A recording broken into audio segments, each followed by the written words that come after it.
Ce podcast vous est proposé grâce à Léa Nature, spécialiste français de l'alimentation bio, saine et gourmande, avec sa marque pionnière Jardin Bioéthique, lancée en 1995, à retrouver en grande surface. Jardin Bioéthique, c'est plus de 550 produits bio, du petit déjeuner au dîner.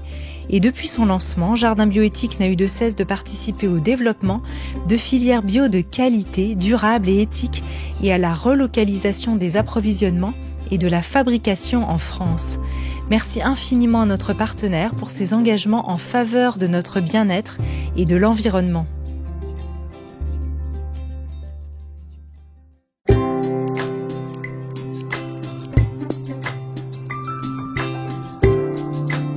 Bienvenue dans la saison 4 de Métamorphose. Chaque semaine, je vous invite à la découverte de sujets lumineux avec des personnalités qui portent une voix d'éveil des consciences. Métamorphose, le podcast qui éveille la conscience. Par Anne Guéquière, tous les lundis et jeudis, dès 7h. Réparation cellulaire et moléculaire, perte de poids, amélioration de la circulation sanguine ou encore harmonisation de l'humeur sont autant d'effets directs du jeûne, entraînant l'augmentation de la longévité et de la qualité de vie. Alors, loin d'être synonyme de famine, s'il est pratiqué de manière volontaire, le jeûne a été un fil conducteur dans la vie de mon invitée du jour. Médecin et experte internationale du jeûne, cofondatrice de l'association médicale Jeûne et Nutrition, directrice scientifique des cliniques Buchinger-Wilhelmy, elle partage l'aventure fascinante du jeûne dans ses livres et va nous partager aussi les résultats des dernières études qui ont été réalisées sur cette thématique pour redécouvrir notre capacité naturelle innée à jeûner, discuter de ses bienfaits et apprendre comment le pratiquer avec confiance et discernement. J'ai le plaisir évidemment aujourd'hui d'accueillir la docteure Françoise Wilhelmy de Toledo. Bonjour Françoise. Bonjour Anne, merci pour cette gentille introduction. Alors, je suis absolument ravie de vous recevoir. Alors, quand et comment avez-vous personnellement découvert le jeûne et découvert aussi l'existence de cette fameuse clinique bien connue au plan international, Buchinger-Wilhelmy? Est-ce que vous pouvez nous raconter un peu votre parcours?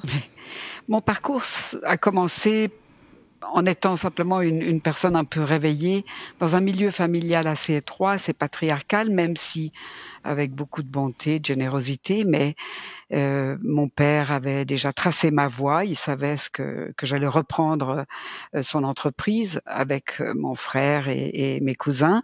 Donc on est dans une entreprise familiale de pharmacie à Genève. Et moi, je sentais que c'était pas ma voie, donc ça cadrait avec mai 68, avec les années 68, 69, 70, etc. Où finalement, pas tellement l'aspect révolutionnaire, mais l'aspect, disons, découverte, explosion des nouvelles tendances, la méditation, le féminisme, une nouvelle forme de nourriture, toutes les médecines naturelles. Pour moi, c'était un petit peu dans cette mouvance-là. Et j'ai d'abord eu, donc dans le cadre de mes luttes personnelles, j'ai eu une grave maladie qui m'a amenée à consulter une femme médecin qui s'appelait la docteuresse Kousmine sur les rives du lac Léman. Et c'est avec elle que j'ai découvert l'importance de l'alimentation. Puis de fil en aiguille, on ne sait plus très bien, par une suite de synchronicités, j'ai entendu parler du jeûne et le jeûne m'a immédiatement flashé. J'ai lu un livre qui était peut-être un petit peu extrême même, mais je me suis dit, il faut absolument que j'essaye. Et comme je ne trouvais aucun endroit pour aller, je voyais aucun médecin qui connaissait ou qui savait de quoi je parlais, j'ai fini par essayer moi-même. Alors, j'ai arrêté de manger. Et chose absolument incroyable, j'ai commencé à me sentir de mieux en mieux. Et c'était quelque chose de complètement improvisé que je recommande à personne aujourd'hui, mais qui à l'époque était une fascination. J'étais pas bien dans ma peau, comme beaucoup d'adolescents, comme d'adolescentes à cette époque-là. Et j'ai de toute façon, tout d'un coup, la clarté d'esprit, l'énergie, une espèce de positivité. Je pense que j'étais même un peu à la limite de l'euphorie. Et ça a duré 12 jours environ. Après ça, je me suis dit, il faudrait peut-être que je retourne à l'alimentation. Et là, je sais plus comment faire. Et j'ai cherché chez un médecin homéopathe, mais personne ne savait ce qu'était le jeûne et m'a aidé. Donc, j'ai mangé d'une façon très anarchique. J'ai eu un problème d'infections respiratoires parce que je savais pas comment il fallait faire. Et donc ensuite j'ai trouvé quelques livres un peu alternatifs à cette époque-là. Et de fil en aiguille, je me suis tombée une fois, j'étais en train de terminer mes études de médecine, j'avais une grande amie à laquelle j'avais jamais parlé du jeûne car je pensais elle saurait vraiment pas de quoi il s'agissait.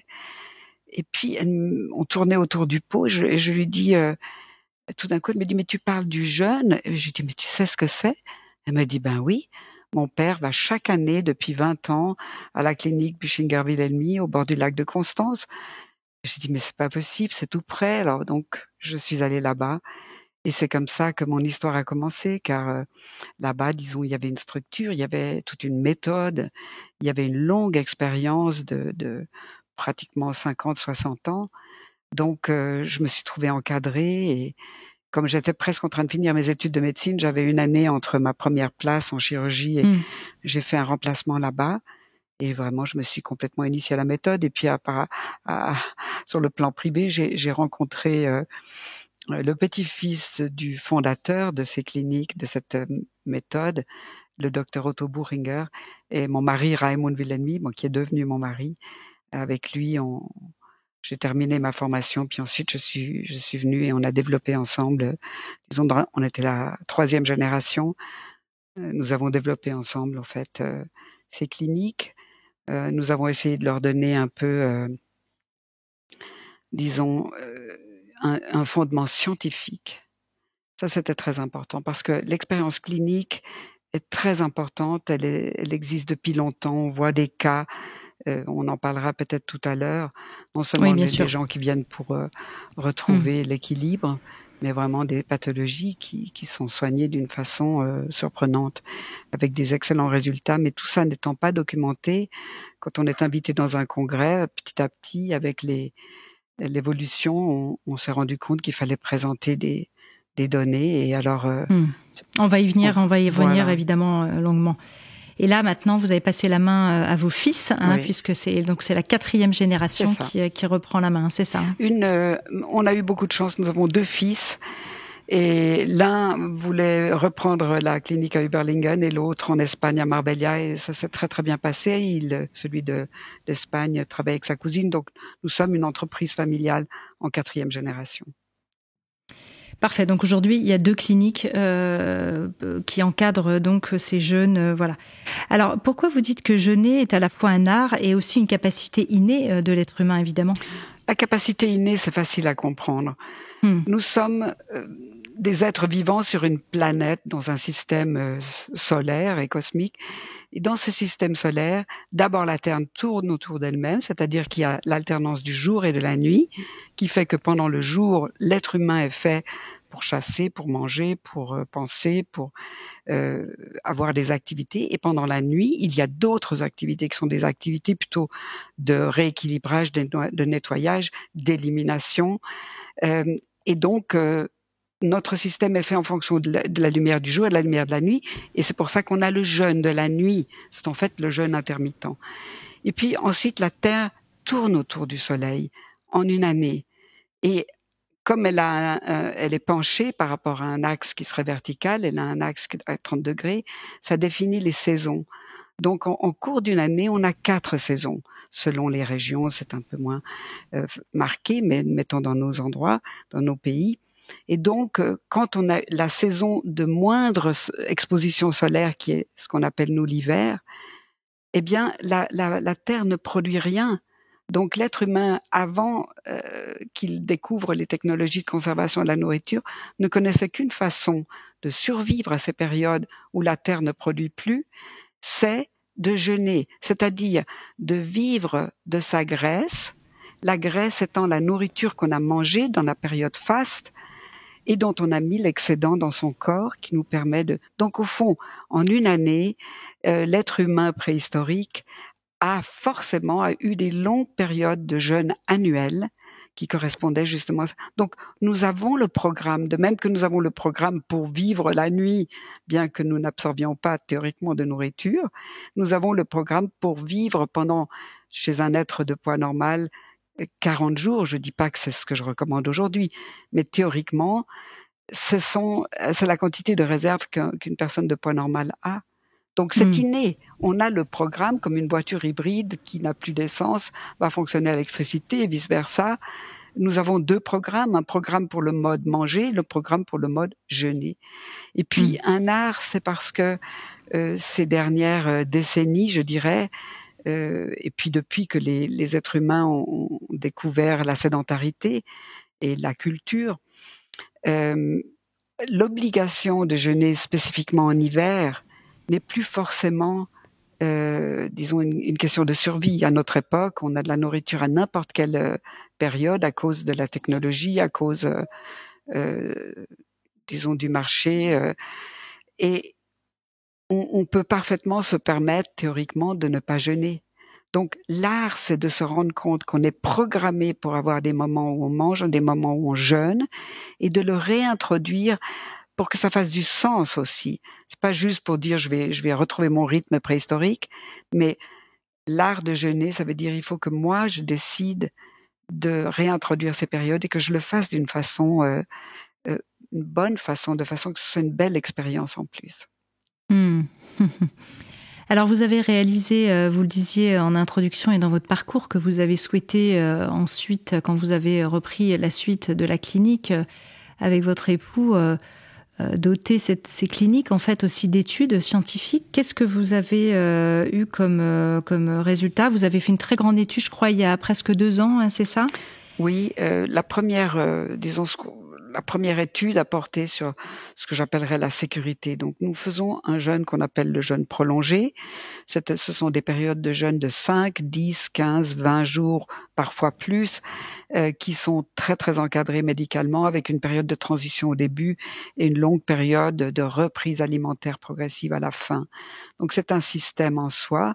Et nous voulions simplement documenter ce que nous voyons depuis des dizaines d'années, c'est-à-dire que c'est une méthode sûre, c'est une méthode qui a des effets thérapeutiques et préventifs, et c'est pas du tout une méthode difficile où les gens souffrent, mais au contraire, nous avons des personnes qui reviennent régulièrement chaque année, qui s'en réjouissent chaque année parce que lorsqu'on est rentré dans le mode jeûner, c'est-à-dire qu'on a fait ce changement métabolique, ce changement carrément de l'activation de certaines voies génétiques, il y a des gènes des séquences de gènes qui s'activent, d'autres qui se désactivent, et qui amènent, disons, à un état où prédomine plutôt la sérénité, le bien-être, une certaine positivité de l'humeur et tous les effets thérapeutiques qu'on peut-être va envisager tout à l'heure. Oui, alors justement, c'est la grande question. Quels sont les principaux bénéfices du jeûne, du fait de jeûner, et pour l'être humain en général, et puis d'un point de vue plus particulier au niveau thérapeutique, puisqu'il y a beaucoup de gens qui viennent aussi pour des raisons médicales chez vous. Oui.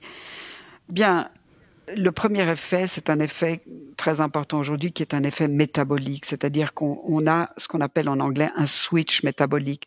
Quand vous arrêtez de manger, il se passe qu'on se nourrit d'éléments constituant notre propre corps. En numéro 1, la graisse des différents tissus adipeux du corps, et puis en numéro 2, une petite quantité de protéines, mais qui a un effet thérapeutique relevant dont on va parler, un petit peu de sucre en réserve dans le foie et dans les muscles.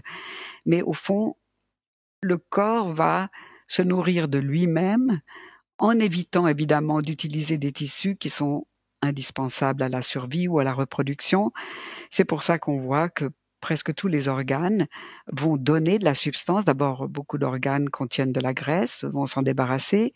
Et puis ensuite, il y a même des structures usées, structures cellulaires ou des cellules entières qui sont usées, qui sont vieilles et dont le jeûne va accélérer l'élimination de façon à ce que lors de la reprise alimentaire, on ait une régénérescence, une réjuvénation, c'est un mot nouveau, c'est-à-dire une activation des cellules souches et une activation des synthèses protéiques pour remplacer la substance qu'on a perdue.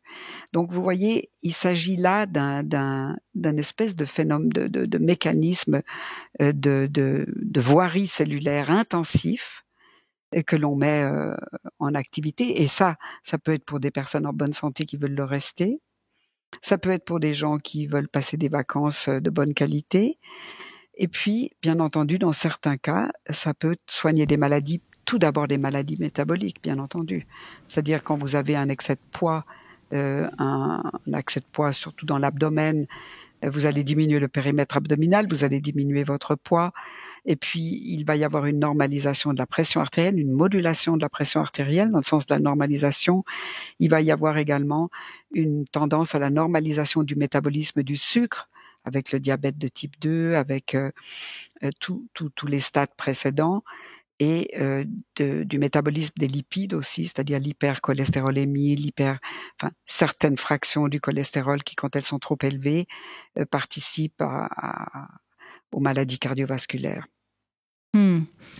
Ces études que vous avez publiées sont reconnues aujourd'hui au plan international ?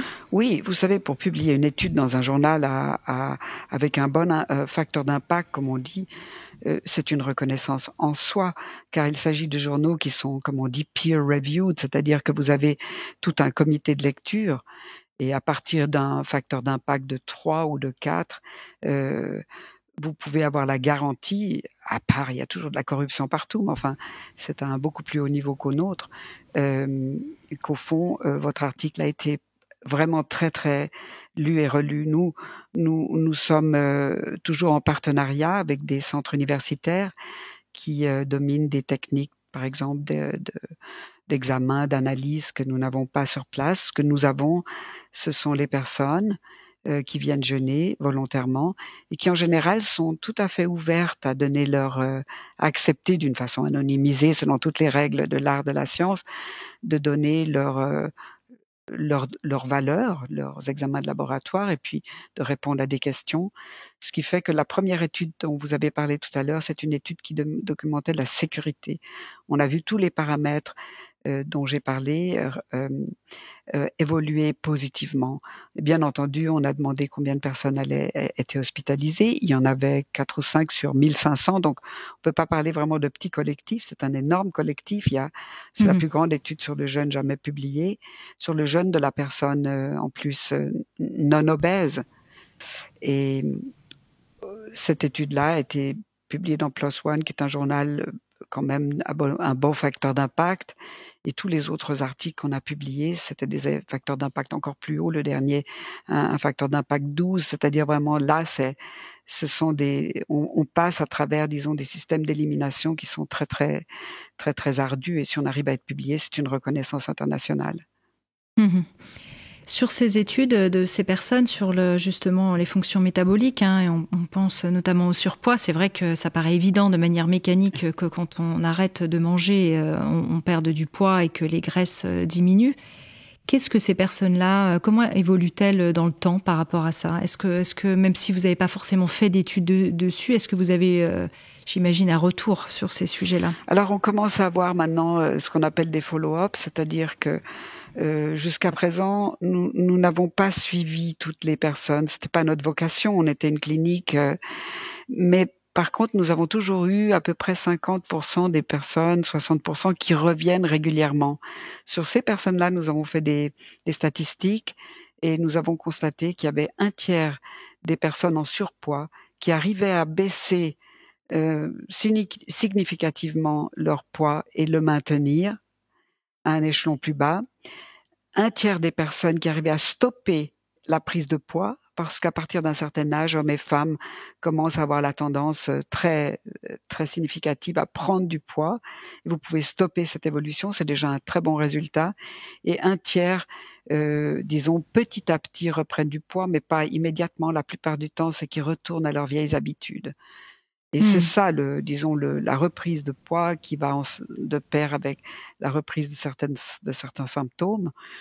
C'est en général quand les gens ne peuvent changer leurs habitudes alimentaires que pour un temps limité, puis après, on est repris par la routine quotidienne. C'est pour ça que vous faites très attention, effectivement, pour pas tomber dans un effet qu'on pourrait appeler le fameux effet yo-yo à la reprise alimentaire, j'imagine. Vous savez, l'effet yo-yo, on en a fait un peu, on lui a fait dire un peu n'importe quoi. Il y a un effet de reprise de poids parce qu'il y a un effet de retour à des habitudes alimentaires. Mais ces habitudes alimentaires, il y a des personnes qui peuvent les changer Il y a d'autres qui sont pris, par exemple, mettons une personne qui a 2 ou 3 enfants en bas âge, qui a une carrière en développement. Ce sont des personnes qui n'ont pas beaucoup de marge de manœuvre. Par contre, dans certaines périodes de sa vie, on a tout d'un coup, par exemple, quand on change de travail, on a un petit moment de battement au moment du passage à la retraite, dans certaines phases de transition où tout d'un coup, on a la possibilité de modifier un petit peu sa façon de vivre. Et je dois dire qu'aujourd'hui, la tendance générale va dans la prise de conscience que nos habitudes de vie sont énormément comptent énormément pour dans notre santé. Numéro 1, la façon dont on mange. Et ça, c'était à mon époque, vous savez, quand j'ai étudié la médecine, j'ai fait par exemple un stage en oncologie et puis il y avait des patients qui voulaient savoir est-ce que je peux aider, est-ce que je peux changer mon alimentation. Et moi, ayant connu la docteuresse Coussine, je savais quoi leur répondre. Et mon patron, à cette époque-là, me disait, mais arrêtez d'ennuyer mes patients. Le seul plaisir qui leur reste, ça sert de toute façon à rien. Et donc, c'était vraiment vu comme ça n'a aucune importance ce que vous mangez. Aujourd'hui, il y a une nette évolution. Donc ça, c'est très très bon. Ça parle pour les gens qui veulent changer à leur style de vie, quelque chose à leur style de vie. Ils ont des applications, ils ont quand même des médecins qui sont au courant. Donc je pense, moi, je suis assez optimiste que petit à petit, mais pour l'instant, c'est évident que c'est réservé à une frange de gens, de personnes qui sont assez privilégiées, qui ont accès à l'information, qui ont accès à une bonne nourriture, et les gens, disons, qui ont peu de moyens, qui n'ont pas d'informations, c'est ceux qui sont les plus obèses. Alors, vous avez publié aussi des résultats, cette fois-ci beaucoup plus récemment, sur le jeûne long. Vous êtes intéressé à ce que le jeûne long pouvait soigner, là, dans un cadre plus thérapeutique, hein, donc pas forcément pour des personnes, je crois, en bonne santé ou également? Alors, si vous voulez, nous avons, par exemple, observé l'évolution des lipides, c'est-à-dire du cholestérol, et des sous-fractions du cholestérol. Le cholestérol total, aujourd'hui, c'est quelque chose qui est beaucoup... Alors, quand on dit jeûne long, simplement nous préciser combien de temps c'est, peut-être? Alors, pour nous, ce sont des périodes de 5, 10, 15, 20, parfois plus jours, avec toujours la période de transition avant et la période de transition après, avec la reprise alimentaire. Donc ça, c'est comme ça que nous travaillons. Avec, disons, des périodes, selon les personnes, de jeûne de 15 jours, par exemple, ou de 20 jours, toujours avec les deux transitions. Nous avons des résultats, par exemple, sur les facteurs de risque liés aux lipides, c'est-à-dire au cholestérol et à ses sous-fractions. Donc, il y a les triglycérides qui baissent, il y a le cholestérol dit LDL qu'on a analysé dans ses sous-fractions. On a vu que les petites fractions de LDL denses sont les plus dangereuses pour les vaisseaux, c'est celles qui peuvent le plus facilement produire des plaques d'athérome qui vont donner, disons, des obstructions des artères, entre autres dans le cœur, et donc que le jeûne a un effet, disons, vraiment tout à fait documenté là-dessus. De plus, ça fait baisser la pression artérielle. Ceci est une étude qu'on a publiée dans le Journal of American Heart Association, c'est le journal des cardiologues américains. Donc, c'est vous dire que le thème intéresse en ce moment. Donc, ça, c'était bien entendu pour les gens qui sont peut-être pas encore en malades ou n'ont pas eu d'infarctus, mais qui ont des facteurs de risque. Là, on peut vraiment documenter que pratiquement tous les facteurs de risque pour les maladies cardiovasculaires sont améliorés. Après, nous avons aussi fait des études qui démontrent, par exemple, qu'on diminue le stress oxydatif, c'est-à-dire il y a une capacité antioxydante dans l'organisme qui est améliorée par le jeûne. Et indirectement, ça veut dire que pratiquement toutes les maladies chroniques peuvent être améliorées. Le stress oxydatif, ça vient de la fumée de cigarette, ça vient des expositions au soleil, surtout aux rayons ionisants, de la radiothérapie en excès, et puis à toutes sortes de médicaments. Enfin, disons, la pollution en général de l'air, de l'eau, ça implique, disons, une oxydation de certaines structures de notre organisme, et on voit que le jeûne lutte contre ça.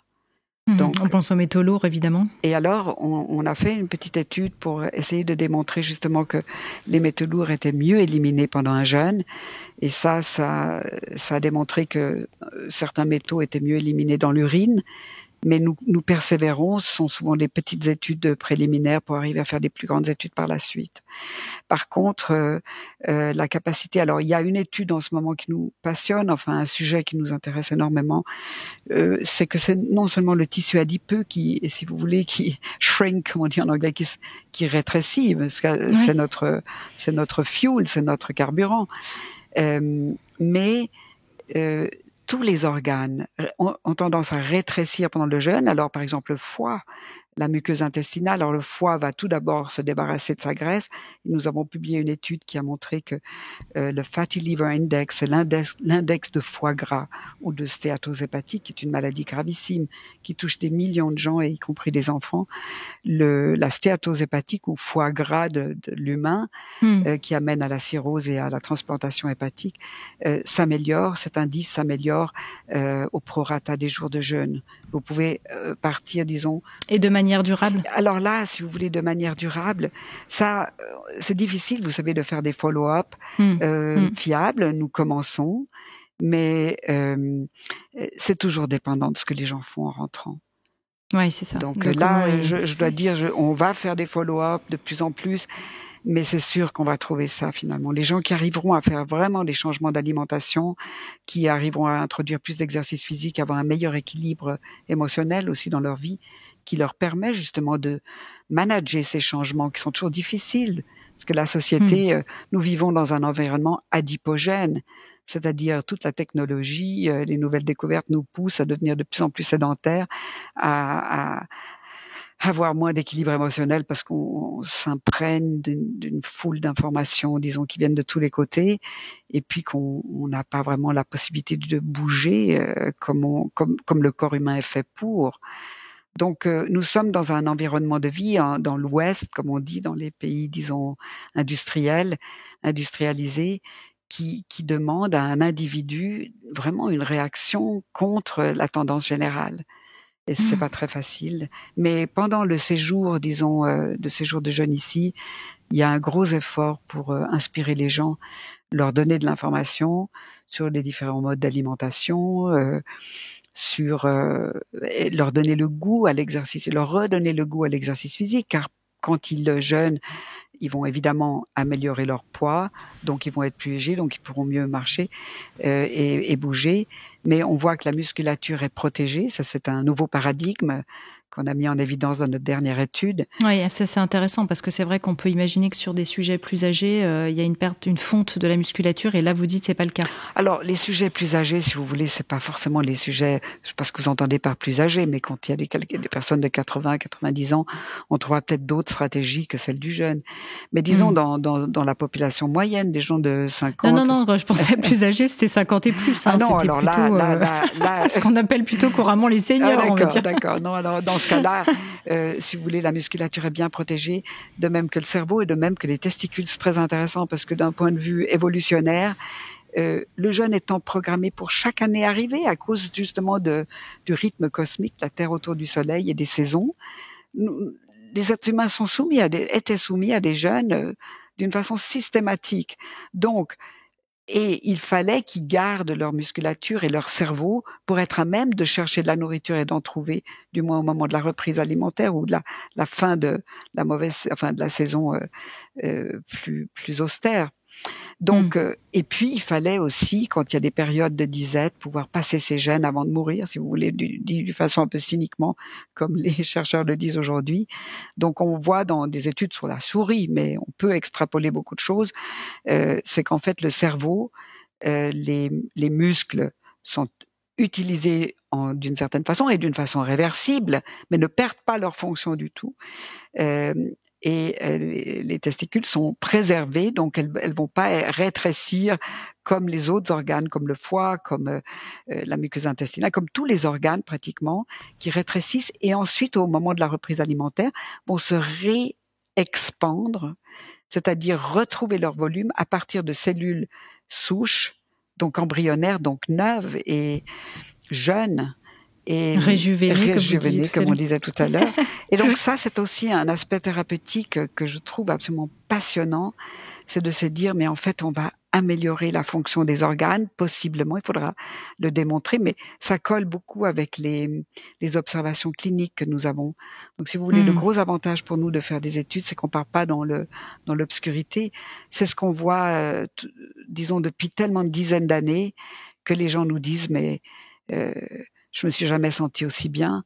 Qu'on voit des diabètes de type 2, s'ils changent leur alimentation après le jeûne, on peut vraiment obtenir des renversements de situation où ils ont plus besoin d'insuline et peuvent se maintenir peut-être avec des médicaments. Mais ça, c'est des gens qui sont décidés et qui font ce qu'il faut. Mais nous avons des cas où on voit des personnes qui viennent avec des polyarthrites, avec des arthrites aiguës, avec des allergies, avec des maladies de peau, et qui vraiment s'améliorent, mais en 2-3 semaines. Donc ça, c'est des choses spectaculaires qui nous montrent qu'il y a cette capacité de réjuvénation. Vous savez, les cellules ne sont pas éternelles. Nous avons dans notre corps en permanence une production de cellules, justement à partir de ces cellules souches, et puis mort cellulaire quand elles sont vieilles, par apoptose, c'est-à-dire la cellule se suicide, ou par autophagie. Il y a certaines structures cellulaires qui sont endommagées, vieillies, mutées, qui vont être remplacées. Elles vont être autodigérées, puis elles vont être resynthétisées. Tous ces phénomènes-là existent dans la vie de tous les jours. Mais quand vous jeûnez, vous accélérez. Vous accélérez, disons, l'élimination des cellules vieilles et endommagées ou des structures cellulaires, et vous accélérez leur régénération. Donc je dirais, pour moi, je compare toujours ça avec la transition de l'arbre qui perd ses feuilles en hiver et qui va les resynthétiser à neuf au printemps. Avoir peur du jeûne, c'est comme si et de la perte musculaire, de la fonte musculaire, qui est un terme à mon avis inadéquat. C'est simplement ne pas connaître, ne jamais avoir observé un jeûne chez un être humain, ignorer l'évolution, et puis c'est comme si vous disiez devant un arbre qui perd ses feuilles, mais c'est épouvantable, il faut absolument qu'on fasse quelque chose, cet arbre perd ses feuilles, j'entends en hiver bien entendu, c'est ignorer que le processus est réversible et qu'il sous-tend un phénomène de régénération qui est unique à l'âge adulte. Par rapport à ce processus, comment est-ce que vous conseillez de bien jeûner, justement, parce que c'est la question aussi que tout le monde se pose aujourd'hui. Est-ce qu'on peut jeûner chez soi? Si oui, comment le faire? Que pensez-vous du jeûne intermittent? Est-ce que quand on jeûne pour des raisons thérapeutiques, ce que vous faites beaucoup, vous, dans vos cliniques, est-ce qu'il faut forcément, justement, être bien encadré? Qu'est-ce que vous conseillez pour tout ça, docteur Françoise Villelmy Toledo? Écoutez, moi je pense que lorsque c'est bien fait, bien encadré, volontaire et fait, comme vous le disiez au départ, avec discernement, toute forme de pause dans la prise de nourriture sont valables. Par exemple, les premières recherches ont montré que c'est la restriction calorique chez n'importe quelle race d'animal donnait une prolongation de la vie et de la vie en bonne santé, donc de la durée de vie, ce qui est spectaculaire. Chez l'être humain, manger moins que ce que l'on devrait manger, c'est très difficile à notre époque. C'est déjà difficile de maintenir un poids normal, donc de manger à peu près ce qu'on devrait. Mais donc la restriction calorique est quelque chose qui a des résultats. Et puis après, il y a toutes les formes de pause dans la prise de nourriture. Donc je vous ai dit, pour moi, le jeûne intermittent, c'est simplement physiologique. Pendant la nuit, on doit dormir et on doit jeûner. Donc obscurité, jeûne et sommeil vont de pair. C'est programmé dans notre cerveau préhistorique, cette triade. Donc le jeûne intermittent, c'est de toute façon laisser une période de quelques heures de jeûne, en général sur la nuit. C'est excellent de la réintroduire. Pour autant, bien sûr, qu'on n'exagère pas et que on se rue pas sur la nourriture après avoir jeûné pendant 16 heures. Mais moi, je pense qu'entre 10 et 16 heures de pause nocturne dans la prise de nourriture absolue, on peut prendre que des boissons de type eau ou tisane non calorique. Ça permet cette petite régénération des organes chaque jour. Et ça permet aussi une chose très importante qui est la réactivation de la sensation saine de faim. Avoir bien faim avant un repas, c'est ce qui nous garantit que notre corps est à même de process la nourriture, de travailler la nourriture, parce qu'il s'est régénéré. Et pour les Français qui sont toujours quand même des bons vivants et puis apprécient la gastronomie, c'est la façon d'apprécier le plus la nourriture. Les goûts sont super stimulés, les papilles sont super stimulées et sensibles. Donc, quand vous avez une belle faim bien saine, eh bien, vous appréciez un repas même simple. Et ça, il y a un grand secret là-dedans pour les gens qui veulent perdre du poids, c'est d'avoir du plaisir à manger des choses simples. Ça, c'est important et ça nous mène à un autre sujet qui est connexe, qui est évidemment la faim émotionnelle. C'est vrai que pour beaucoup de jeûneurs ou de personnes qui peut-être un jour envisagent de jeûner, il y a cette grande peur qui est d'avoir faim. Comment je vais faire pour ne pas manger si longtemps ? Ça paraît, ça paraît pas possible en fait. Alors, comme vous le dites, les gens qui n'ont jamais expérimenté ce programme génétique qu'il y a dans nos cellules qui nous permet de passer une nuit ou plusieurs heures sans manger et plusieurs jours sans manger, quand on l'a pas, quand on le connaît pas, on se dit mais j'y arriverai jamais, parce qu'on s'imagine qu'on va être dans un jeûne comme entre deux repas et là c'est insupportable. Donc il faut savoir, on est une voiture hybride qui va passer à un autre programme et cet autre programme c'est un programme de nutrition à partir de nos propres réserves. C'est en fait ça, c'est la nutrition numéro 2. C'est pas à partir de la nourriture externe qu'on mange et qu'on apprécie et puis que on travaille et qui est ensuite absorbée, mais c'est une nourriture prédigérée qui est dans nos réserves, qui va nourrir nos cellules. Donc, le corps n'est pas dans le besoin, ne réclame pas de nourriture. Donc, après une petite phase de transition, on peut avoir encore faim parce que on a une petite horloge intérieure qui continue. En général, après 1 à 3 jours, on n'a plus faim, on n'est pas rassasié, parce que là, il faudrait que l'estomac soit distendu pour ce sentiment d'être rassasié, mais nous n'avons pas faim. Et ça, c'est programmé pour qu'on puisse passer peut-être un hiver en jeûnant, j'entends dans les temps préhistoriques, sans être tout le temps en train de souffrir, puisque c'est un phénomène naturel et physiologique. Donc là, la faim psychologique, c'est autre chose, c'est quand on utilise la nourriture pour combler un déficit émotionnel. À ce moment-là, c'est évident que dans un jeûne, il faut être très bien encadré pour arriver à découvrir d'autres aliments. Ça, c'est toute la philosophie Boehringer, c'est de dire, pendant le jeûne, le corps n'a pas faim, mais c'est l'âme qui réclame. Et donc, l'âme, ça, c'est un mot qu'on dit facilement en allemand. En français, c'est un peu pathétique, mais ça veut dire, au fond, il y a une partie de nous-mêmes qui a faim. Et c'est la partie de nous-mêmes peut-être la plus créative, le besoin on se nourrit d'autre chose. Alors on se nourrit de la nature, par exemple, la proximité avec la nature, avec du bonheur de bouger, de vivre la journée, d'être au soleil, d'avoir une belle vue, d'être dans la forêt. On se nourrit de la présence des autres, du groupe. Le jeûne est quelque chose qu'on fait en communauté. Donc des rencontres qui sont souvent très profondes parce qu'on est beaucoup moins inhibé quand on jeûne. On est plus libre aussi d'aller au fond des choses. Et puis la musique, la lecture, avoir du temps, méditer. Ceux qui ont une foi peuvent prier d'une façon différente. Il y a toute une littérature théologique sur le jeûne et la joie spirituelle. Donc ça, c'est la question de la faim qui, au fond, dans notre clinique, dans nos cliniques, nous veillons beaucoup à ce que les gens ne soient pas dans le besoin, qu'ils arrivent à une situation d'absence de besoin où ils sont nourris par d'autres choses. Et pour en venir donc à la question que vous aviez posée tout à l'heure, le jeûne intermittent, c'est une très bonne chose qui vous entraîne, qui fait une espèce de training, comme vous pouvez entraîner un muscle, vous pouvez entraîner votre métabolisme en faisant des jeûnes intermittents à passer du programme jeûne, programme de nutrition jeûne au programme de nutrition manger et vice versa en permanence. Et de cette façon-là, vous êtes prêt à faire des jeûnes de plus longue durée. Et donc, vous pouvez commencer par un jeûne, disons, un séjour de 10 jours dans nos cliniques, ce sont 5 jours de jeûne. Et puis, les autres jours, ce sont 5 ou 6 jours et les phases de transition. Si on fait 10 jours, ça sera un séjour de 2 semaines parce qu'il y a toujours la phase de transition. Et donc là, on va se mettre en route pour une plus longue durée. Et là, la disparition de la faim est systématique au jour 1, 2 ou 3. Oui, donc ça, pour des personnes qui n'ont pas encore fait cette expérience, c'est quand même cette bonne nouvelle, c'est qu'effectivement, on n'a pas ce sentiment de faim et qu'on se nourrit d'autres choses. Est-ce qu'il y a des contre-indications, des risques aux jeunes? Alors évidemment, on va exclure tout de suite les femmes enceintes, les jeunes, les enfants, les personnes très âgées, etc. Mais à part ces personnes-là, qui est-ce qui peut être contre-indiqué?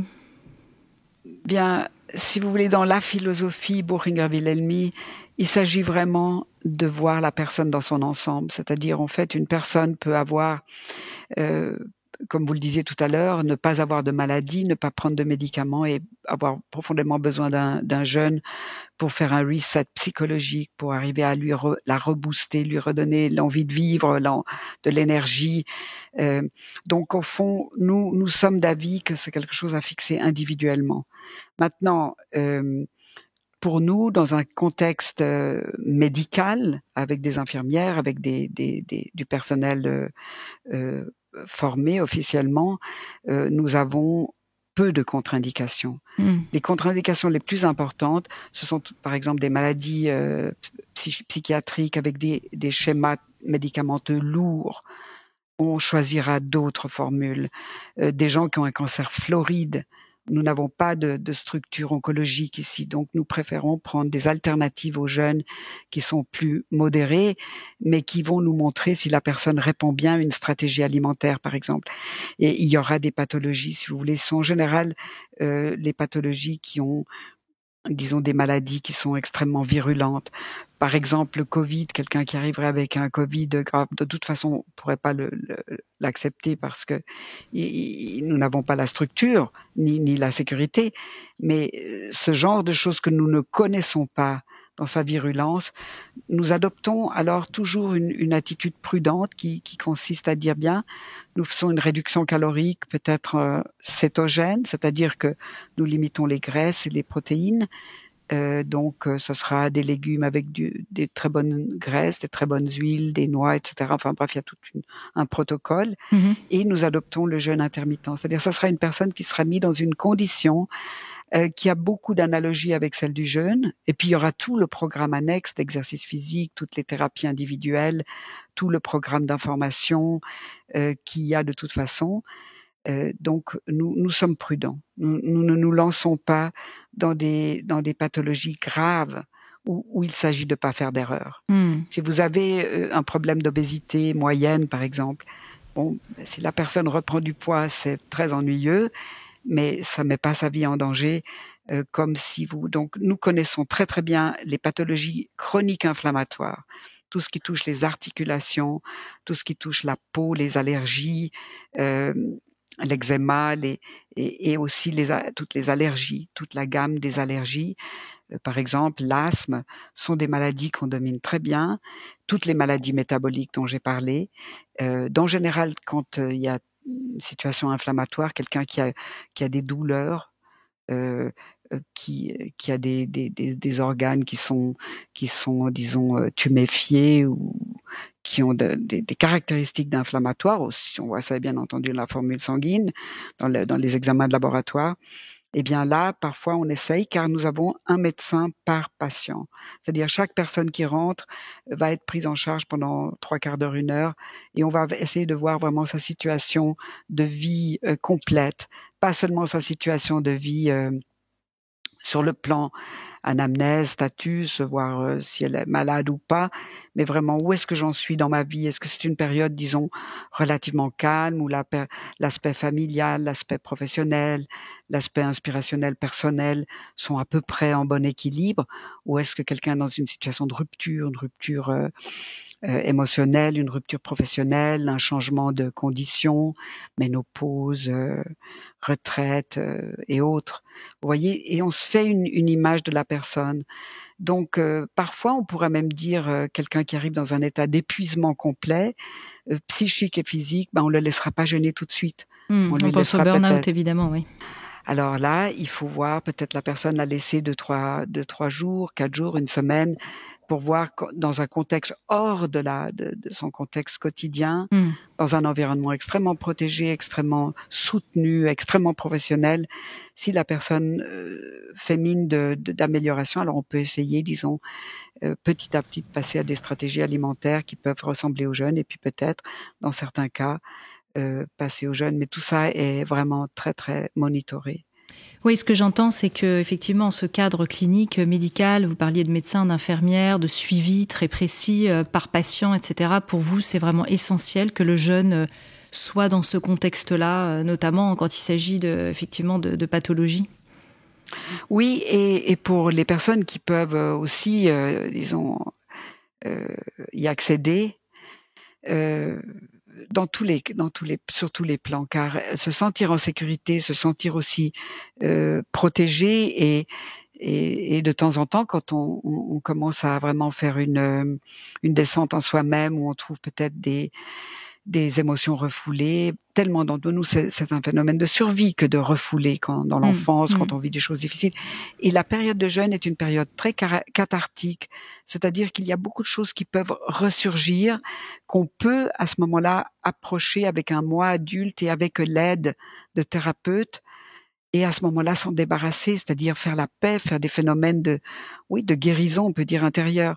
Donc, oui, parce qu'il pourrait y avoir des sortes de décompensations psychotiques. Absolument. Ouais. Alors, psychotiques, en tout cas, des décompensations, disons, de tout type. Oui, psychotique ou pas d'ailleurs. Je dis décompensation, disons voilà. simplement. Oui. Mais c'est vrai que j'insiste sur le fait que on n'a pas que des gens, disons, déclarés malades, mais on a énormément de personnes qui ne sont plus en bonne santé, mais qui sont pas encore malades. C'est une zone grise où on se sent pas bien, où on sent qu'il se passe quelque chose. Et le jeûne, d'une façon non spécifique, peut corriger tellement de dysfonctions sur tous les plans. Ça peut nous remettre vraiment dans un chemin de vie, je dirais. Et beaucoup de gens nous disent, c'est pas de la diététique que vous faites, c'est des thérapies transformationnelles, c'est des thérapies de transformation de vie. Donc, pour ça que nous aimons avoir des professionnels qui sont là pour s'adapter à n'importe quelle situation. Pour avoir quelqu'un qui a une maladie, disons une polyarthrite, et puis tout d'un coup, il ressort un traumatisme de l'enfance, et ça n'a rien à voir avec sa maladie de base, mais il y aura un psychologue qui sera là pour l'aider. Il y aura des thérapeutes un peu dans tous les domaines. Quand on vous écoute, c'est vrai que ça peut donner aussi envie à certaines personnes de se poser la question, est-ce que je peux y avoir accès aussi financièrement? Est-ce que ça peut être pris en charge par des systèmes de santé, de sécurité sociale, diverses et variées, de mutuelles? Écoutez, pour l'instant, non, ou que partiellement. Nous avons en Allemagne un système, disons, où on peut faire une demande, mais les demandes, disons, les offres de prise en charge ne sont pas très lucratives. J'entends, en général, l'offre est modérée. Ils reconnaissent des indications comme la grosse obésité, mais c'est pas vraiment les indications que nous traitons. Mais nous avons quand même des accords avec les mutuelles, mais c'est encore dans l'œuf. À mon avis, ça va évoluer. Mais si vous voulez, il y a beaucoup de choses naturelles qui n'ont pas de contrepoids. Dans le système de santé a évolué vers un remboursement de la prise de médicaments, de l'opération, de la prothèse. La prise de médicaments, de l'opération, de la prothèse. Et la place de ce que l'être humain peut faire par lui-même en activant ses propres forces de régénération, c'est pas encore au programme. Donc, par exemple, il y a des tentatives maintenant de faire payer par les mutuelles ou par la sécurité sociale l'exercice physique. Mais comment vous pouvez payer une personne pour aller faire une promenade en forêt ou faire du jogging? Mais par contre, on peut trouver des systèmes de remboursement, par exemple des fitness trainers. Ça peut être. Donc il y a une recherche à ce niveau-là, mais pour l'instant, les gens prennent ça en charge par eux-mêmes, et c'est très très difficile parce que on paye déjà quand même des sommes importantes pour. En tout cas en Allemagne, pour les assurances. Et alors, par exemple, les assurances privées prennent en charge la partie médicale souvent. Donc c'est déjà quelque chose, mais on sent que tout le système de remboursement ne va pas dans la direction de ce que l'être humain fait pour sa propre santé avec ses propres forces de régénération.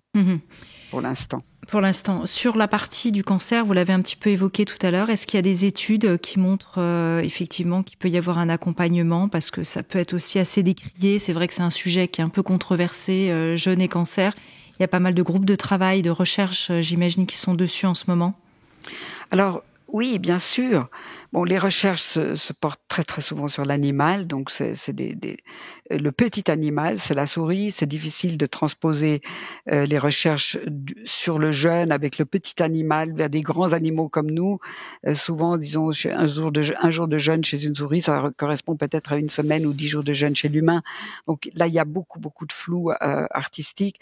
En plus, toutes les personnes qui souffrent d'une pathologie grave comme le cancer ou d'autres maladies neurologiques, en général, sont prises en charge dans des études, des protocoles pour tester des antimitotiques et de la chimiothérapie, par exemple, et on n'a pas le droit de rentrer dans 2 protocoles. Donc, c'est pas du tout le réflexe d'un oncologue de mettre ses patients dans un protocole de jeûne. Il en existe très très peu. Alors de plus en plus on édulcore, on fait maintenant des essais avec des périodes de 5 jours avec 800 à 1100 calories d'une alimentation cétogène. Là il y a des pistes qui montrent que l'alimentation cétogène bien équilibrée, en réduction calorique, en réduction calorique, ou en tout cas dans une prise de calories limite, peut avoir des effets, par exemple, sur le microbiome. Alors, il y a des études qui sont en train de se mettre en place maintenant à grande échelle. On sent que les scientifiques sont très, très intéressés. Et même le monde médical, même les gens qui décrivent le jeûne, en fait, ils sont très intéressés. Mais c'est vrai que dans un département d'oncologie, vous avez des gens qui arrivent, qui ont peut-être des cancers avancés avec des métastases multiples, ils sont déjà âgés, ils sont déjà amaigris et ils veulent jeûner. Ça dépasse les connaissances des départements d'oncologie. Donc très souvent le jeûne est déconseillé par des médecins, des spécialités de ce genre-là, parce qu'ils se sentent pas à même de gérer la situation. Mais je pense que les choses vont faire des progrès. Moi, je pense que malgré tout, une alimentation, comme on l'a dit, de type cétogène, mais bien équilibrée, sans apport excédentaire de protéines, surtout pas de protéines animales de type viande et compagnie, avec, disons, un bon exercice physique, avec une recherche de l'équilibre émotionnel, avec aussi ce jeûne nocturne de plusieurs heures, peut être un premier pas, disons, relativement sans danger vers la constatation qu'on a une prise sur sa maladie. C'est pas toujours le cas, et très souvent, ça accompagne un traitement plus violent, type chimiothérapie, type radiothérapie. Et l'association des deux donne aussi à la personne l'impression de self-efficacy, ça veut dire de pouvoir participer à son traitement, d'être pas juste un objet passif qui dépend d'un protocole ou de l'autre. Moi, je suis optimiste, mais c'est vrai que dans l'immédiat, les choses vont très très lentement, mais je sens que les consciences changent, et surtout que par les médias sociaux, les gens ont accès à l'information par eux-mêmes, et il y a un grand intérêt dans le public. Oui, bien sûr, vous aviez donné une conférence, je crois, pour une grande école de commerce française qui a eu une très très grosse audience. On voit vraiment l'appétence du public, et puis pour les livres aussi sur ce sujet-là. Ouais. J'avais cette question sur votre étude et la flore intestinale qui était vraiment intéressante aussi en termes de résultats. Oui, si vous voulez, pour nous ne faisons pas d'études encore sur des pathologies précises parce que nous n'avons pas la possibilité de réunir suffisamment de gens, un groupe homogène pour une pathologie ou une autre pour l'instant. Donc, ce que nous avons fait, c'est simplement regarder est-ce que le microbiome ou le microbiote change. Et pour cela, nous avons quand même des méthodes aujourd'hui contemporaines qui sont extrêmement précises et qui s'améliorent de jour en jour. Donc, ce qu'on a fait, nous, c'était simplement de démontrer que de même que vous avez un switch dans le métabolisme, vous avez un switch dans la flore intestinale ou dans le microbiome. Donc, nous avons analysé quelles souches de bactéries existent avant le jeûne et quelles souches de bactéries existent après, puis aussi après un certain temps de reprise alimentaire. Et nous avons constaté que les bactéries qui se nourrissent de résidus de la digestion. Et il y en a, beaucoup de souches bactériennes se nourrissent des résidus de ce que l'on mange après digestion ou pendant la digestion. Et donc, ces familles-là, elles vont se réduire puisque on ne mange plus ou très très peu pendant un jeûne. Par contre, celles qui se nourrissent de l'hôte, c'est-à-dire des cellules desquamées, puisque les cellules du tube digestif desquament, c'est-à-dire elles se détachent et puis elles vont être éliminées dans les selles pour pouvoir être régénérées. Et dans le jeûne, ce phénomène s'accélère. Donc la muqueuse intestinale va être au fond l'aliment de certaines familles bactériennes qui vont proliférer pendant le jeûne. Et ensuite, après 3 mois, on voit que ça revient à la case de départ. Donc, ça veut dire que le microbiome s'adapte à la situation du jeûne comme il peut, et il se nourrit des cellules desquamées, vieillies, endommagées, que l'autre va éliminer et qu'il va régénérer au moment de la reprise alimentaire, où il y aura de nouveau des aliments pour les autres familles qui, comme d'habitude, avaient l'habitude de manger les restes de la digestion. C'est expliqué d'une façon extrêmement, imagée, car moi-même, je ne suis pas une spécialiste. Nous devons, dans toutes nos études, travailler avec des spécialistes qui, surtout pour l'étude du microbiome, aujourd'hui, il faut de l'intelligence artificielle. C'est extraordinairement complexe, des bases de données énormes. Mais c'est la conclusion qu'on a tirée. On a pu bien publier cet article-là. Il y a d'autres personnes qui suivent. Nous sommes en train de refaire l'expérience en comparant avec des images IRM. Donc, en essayant de faire des corrélations entre ce qu'on voit au niveau du microbiome et puis d'autres examens qu'on fait en parallèle. Donc, nous progressons et puis beaucoup de groupes étudient ça maintenant. Il y a aussi des grandes études qui ont débuté sur, par exemple, le microbiome pendant l'alimentation cétogène. Et ça, ce sont des choses qui sont faites à un très très haut niveau et qui auront des répercussions sérieuses. Mais c'est parfait, on attend tous ces résultats avec impatience. On approche de la fin de ce podcast. Simplement pour revenir et pour terminer là-dessus, sauf si vous voyez, évidemment, on pourrait tirer plein de fils et vous êtes passionnante, il y aurait plein de choses encore à ajouter, mais je pensais vraiment à cette reprise alimentaire. Pour vous, c'est très important de l'avoir intégrée au sein même du centre et de la faire chez vous, dans les cliniques, et pas que les personnes les fassent à domicile. Alors, si les personnes sont très disciplinées et connaissent très très bien l'alimentation saine, théoriquement, on peut le faire à la maison, mais dans la clinique, vous êtes dans le même champ énergétique, entre guillemets, protégé, où finalement vous avez votre rythme que vous continuez et vous reprenez l'alimentation de cette façon-là. Ça vous permet en 3-4 jours de reprendre en général le transit intestinal et aussi de passer le petit gap au début lorsque on recommence à manger. On a un petit moment de blues parfois, c'est pas toujours le cas, mais donc on revient un petit peu dans la pesanteur, si vous voulez. Et c'est nécessaire parce qu'on a aussi les plaisirs de retrouver la nourriture, de l'incarnation, exactement. Donc c'est un moment d'arc-en-ciel et c'est bon de l'avoir au même endroit. Et puis après, vous avez des portions, vous pouvez vous réjouir, l'œil se réjouit, le palais se réjouit, et vous n'avez pas cette tendance à manger trop qu'on peut avoir chez soi parce que le frigo nous tend les bras, parce que finalement on va faire ses courses, oui. On peut faire ses courses, puis on rentre dans un contexte d'agitation. L'agitation quotidienne à laquelle on est habitué, mais le jeûne nous déshabitue de ça, nous met dans un rythme de vibration très très fine. Alors quand on rentre dans la vie de tous les jours, c'est parfois un moment, disons, un peu impactant. Et si on a déjà repris, disons, 5 jours de reprise alimentaire progressive, on est déjà du bon côté. Et ensuite, il faudrait 2-3 semaines ou 4 semaines vraiment être extrêmement discipliné pour arriver à faire cette phase fondamentale de la régénération cellulaire dans les meilleures conditions, en mangeant pas trop de sucre, en limitant aussi les protéines animales, la viande, l'alcool, le café, parce que de toute façon on en a plus besoin parce qu'on a une énergie renouvelée, beaucoup moins besoin du moins, et donc rester du bon côté pour que toute cette phase de reprise, de réjuvénation, comme on a dit, elle se passe dans les meilleures conditions possibles, ce qui fait que vous auriez la phase de jeûne qui est la phase de grand nettoyage cellulaire, suivie d'une phase de reconstruction, un peu comme si vous rénovez votre appartement. Vous avez la phase où vous sortez tout, vous enlevez les plafonds, les parquets, les papiers peints, etc.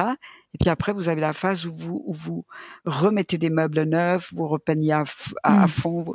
Et c'est ça ce qu'il faut voir, c'est que nous, on peut pas garder les gens assez longtemps pour faire les 2 phases-là. Donc, le compromis, c'est de faire au moins 5 jours où, comme ça, les gens ont leur transit qui a repris. Et puis leur recommander, leur donner beaucoup d'informations, comment suivre à la maison par la suite. C'est ça. Cette dernière toute petite question personnelle, vous jeûnez à quel rythme, vous, aujourd'hui, Françoise ? À mon âge, disons, autrefois, je jeûnais des périodes de 3 semaines, 1 à 2 fois par an. Aujourd'hui, j'ai gardé un rythme. Depuis 42 ans, je vis dans une communauté une communauté œcuménique où je fais un jeûne dans le cadre d'une retraite et ça dure 12 jours. Ça, c'est chaque année. Donc ça, j'y vais comme guide de jeûne comme médecin qui va s'occuper aussi de cet aspect-là. Et puis je fais du jeûne intermittent presque tous les jours, sauf quand il y a des occasions de sortie ou comme ça. Mais pour moi, le jeûne intermittent où pratiquement je prends un petit déjeuner qui n'interrompt pas le jeûne intermittent. Donc je fais facilement 14-16 heures sans les compter. J'attends juste que la faim revienne. Le matin, en général, elle arrive vers 11h, entre 11h et 1h. Et c'est là que je mange mon repas de midi. Donc, je fais le jeûne intermittent en continuité. Et puis, au mois d'avril, il y a la période des bouleaux. Et ça me donne une allergie très forte que j'ai acquise comme adulte. Et si je fais une stratégie alimentaire très restrictive, à ce moment-là, c'est pas du jeûne, mais c'est une stratégie alimentaire restrictive qui ressemble au jeûne. Et à ce moment-là, je peux, sans aucun médicament, passer par cette période sans guérir, mais sans avoir de symptômes pratiquement. Intéressant. Donc ça veut dire que vous ne dînez pas le soir, c'est ça ? Ah non, ça m'est difficile. Mais ça m'arrive volontiers. Alors de temps en temps. Vous dînez tôt pour pouvoir avoir ces 16 heures de... Exactement. Voilà, et puis vous savez, comme tout le monde, si j'ai un repas, une invitation, je vais dans un bon restaurant, j'oublie, c'est un autre plan.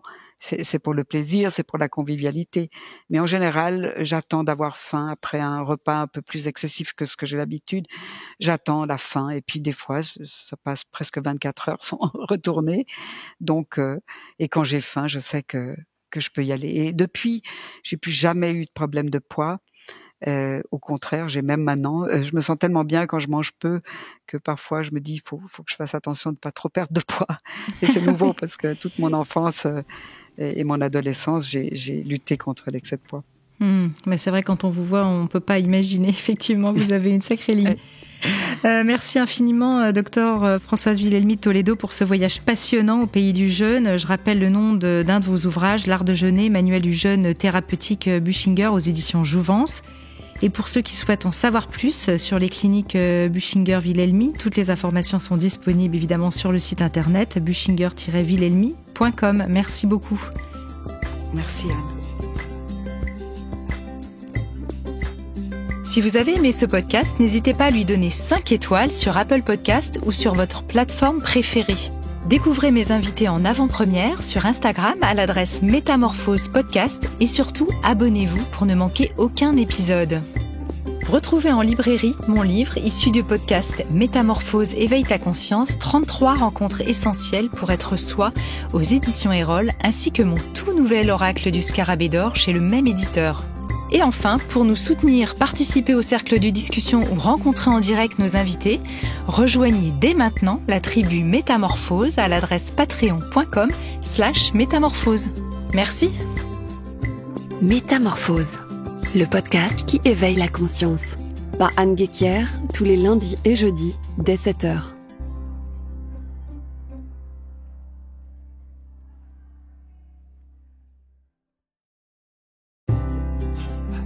Je remercie chaleureusement notre partenaire Léa Nature, premier fabricant français indépendant de produits bio et naturels en alimentaire, cosmétique, hygiène, diététique et santé. Une entreprise familiale engagée dans une démarche de philanthropie environnementale portée par l'adhésion de leur marque bio au collectif mondial 1% for the Planet et leur fondation d'entreprise.